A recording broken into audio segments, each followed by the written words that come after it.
I joined the Navy at 18. To be quite honest, it was the biggest shock I think that I've ever had, because I went out of being a teenager to actually then suddenly being in the military, whereas the days of back chatting and speaking back to people ended quite abruptly. I was an able seaman radar. I did 6 years.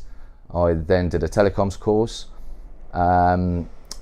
I joined a company. I installed telecom systems, installed data cabling, structured cabling, diagnostics. Did that for 14 years, drove around in my white van. I enjoyed it. I'm not going to say that I didn't. But while I was there, luckily, I mean, this is where I am now, is that I got to see schools. I went into schools to do 90% of the work. I used to see the different behaviour of different children in different schools. I could go up to a school in a built-up estate, where the teacher would be looking after 30 pupils, and the behaviour was slightly different. Not discriminating against that, but then I could go into the country where there'd be a class of a teacher with 10 pupils, and it'd be totally different behaviour. And as far as I was concerned, sometimes what I used to see was, I think everyone should have that equal chance, that equal start, and I used to think that they didn't. Certain schools definitely had less money than other schools, and I think it is important at that young age to have a good start in life. Once qualified, now if I do qualify, you've got, of course, mental health that you could go in to work in, prison settings, etc., within the community, family and children, children and family, social services, or work with adults, with a range of disabilities. It's very well saying go where your heart is.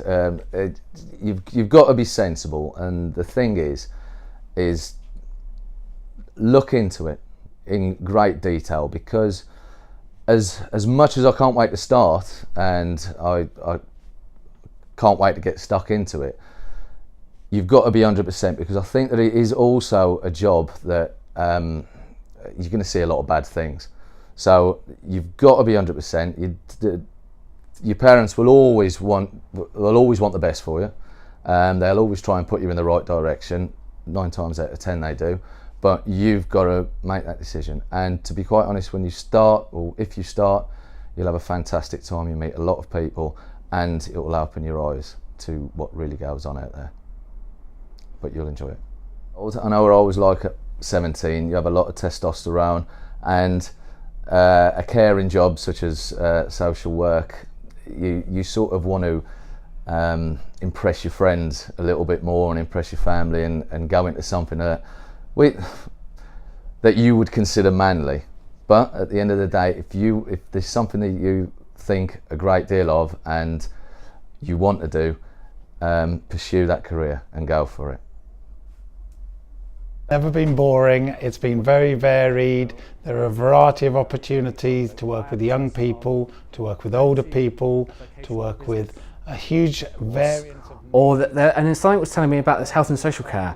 I think the understanding of the human body is, well, it's pretty much what really